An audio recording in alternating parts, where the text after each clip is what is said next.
Boa noite, moçada. Estamos quase terminando, né? Primeiro ano, o módulo 2, capítulo 4, onde fala os pré-socráticos e o nascimento dessa filosofia ocidental, né? Então, agora nós vimos antes, primeiramente, só para vocês se recordarem, a escola de Mileto, os pitagóricos, a escola eleata, e agora nós vamos para a escola de Éfeso, cada qual com seus representantes que são os mais importantes, né? E aí as teorias são desenvolvidas. Essa eu acho que é a que vocês mais vão se lembrar, tá? E nós até chegamos a citar isso na live da semana passada,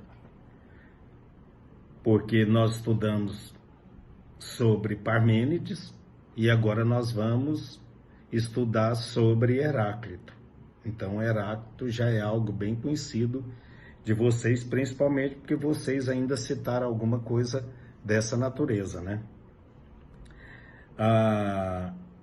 É de Éfeso, essa escola, né? Porque a escola de Éfeso, obviamente, a cidade greco-romana da costa ocidental da Ásia Menor, que hoje seria a atual Turquia.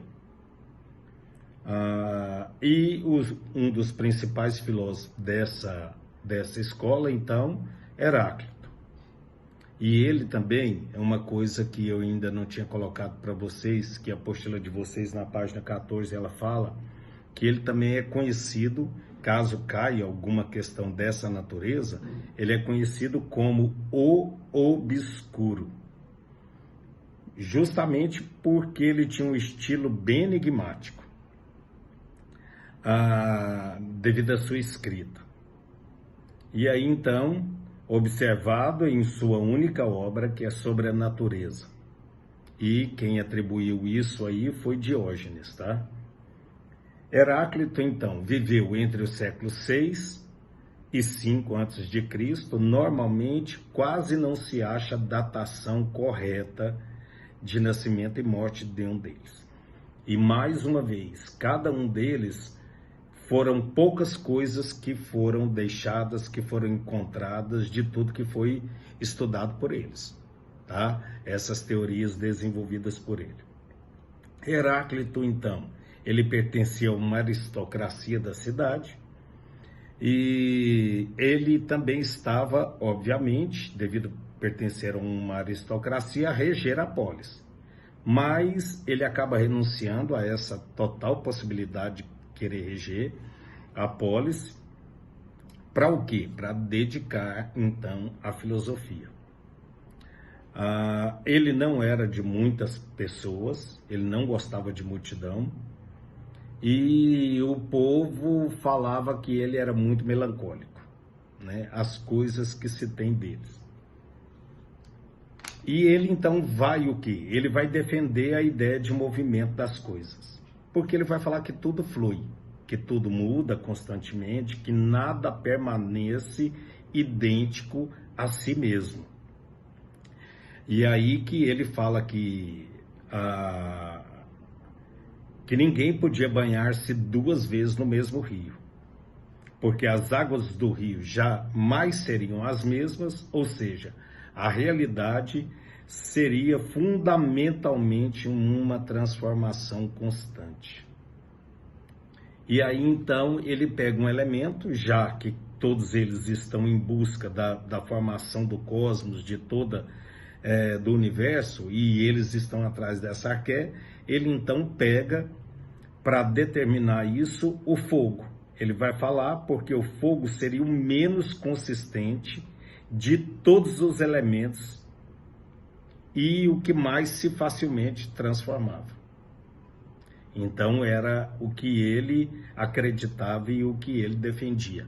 E aí é muito legal, né? Você pensar em pegar um elemento como esse. Se nós formos realmente estudar a fundo essa capacidade do fogo, é muito interessante. E a afirmação de Heráclito do que o fundamento da realidade é justamente a contrariedade parece se opor completamente à visão, então, de quem? De Parmênides. Porque eles colocam assim, mas essa oposição só é parcialmente verdadeira e se dá por conta da radicalização de Parmênides em relação à questão de movimento. Então, eles são teóricos completamente diferentes, né? Em relação a esse quesito, porque Parmênides ele era categórico quanto a isso que nós vimos na aula passada. E aí, então, agora nós vamos passar para os chamados pluralistas. O nome já me dá uma ideia que se eles estão em busca de um arqué, e aí então eles fazem parte dos chamados pluralistas, a gente vai saber que não vai ser determinado por um elemento. Assim como foi a água, como foi o ápero, como foi os números, como foi o ar e agora como foi o fogo. O que dá a ideia de que ele vai ter vários elementos. Então, os filósofos dessa escola, eles acreditavam que não há um princípio único que governe o universo. E aí nós temos dois deles, que é Empédocles e Anaxágoras. O Empédocles aqui, ele não vem de século, ele já vem com ano, que eles colocam de 490 a 430 a.C. e Anaxágoras de 500 a 428 a.C. E que também corre-se um risco, né, de colocar uma datação tão perfeita, porque alguns acreditam muito nessa datação, outros já acham que são datações mais aproximadas. Então vamos lá, Empédocles. Ele é originário de Agrimento, que era na Cilícia, na grande, né, Grécia, na Magna Grécia. Ele era também famoso e bem peculiar. Ele escreve 2 poemas por meio a que acabam conhecendo então a sua obra. Para ele, como para outros pré-socráticos, eles queriam resolver o problema aparente da contradição. Entre o ser essencial das coisas e a multiplicidade que observamos no mundo. Então, isso aí, se você observar, ele tem uma razão. Porque queria pegar uma coisa que derivaria de todas as outras, mas daí a gente se encontra uma multiplicidade de coisas. Então, a solução que ele vê é que ele vai falar que são os 4 elementos que todos nós conhecemos, que é o ar, o fogo, a água e a terra. E ele vai dizer o quê? Esses elementos opostos seriam a raiz de todas as coisas. E essas raízes seriam eternas. É como se esse ser, o mesmo de Parmênides, que vai dizer que existe, né, fosse uma mescla desses 4 elementos.